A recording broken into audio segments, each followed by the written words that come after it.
દર વર્ષે 4 વખત નવરાત્રિનો તહેવાર ઉજવવામાં આવે છે। 2 ગુફ નવરાત્રિ અને 2 પ્રગટ નવરાત્રિ હોય છે। આમાંથી પ્રગટ નવરાત્રિ એટલે કે ચૈત્ર અને અશ્વિન માસની નવરાત્રિનું વિશેષ મહત્વ છે। આ વર્ષે ચૈત્ર નવરાત્રિ 9 એપ્રિલ 2024થી શરૂ થઈ રહી છે। આ તિથિમાં ચાલો જાણીએ આ વખતે માતા રાણી કયા વાહન પર આવી રહ્યા છે અને તેનું શું મહત્વ છે। ચૈત્ર નવરાત્રિ શરૂ 9 એપ્રિલ 2024 ઘટ સ્થાપના માતા શૈલપુત્રીની પૂજા।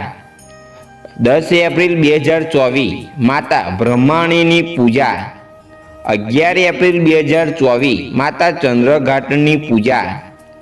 12 એપ્રિલ 2024 માતા કુસુમાડાની પૂજા। 13 એપ્રિલ 2024 માતા કદમાની પૂજા। 14 એપ્રિલ 2024 માતા કાર્યતરની પૂજા। 15 એપ્રિલ 2024 માં કાળરાત્રિની પૂજા।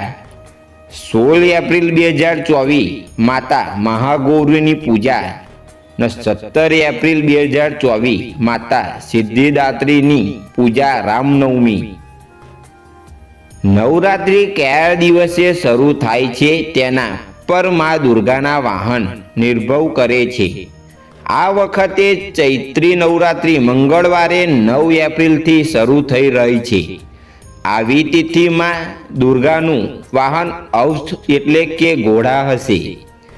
માન્યતાઓ અનુસાર જ્યારે માતા દુર્ગા ઘોડા પર સવાર થઈને આવે છે ત્યારે તેને કોઈ શુભ સંકેત માનવામાં આવતા નથી।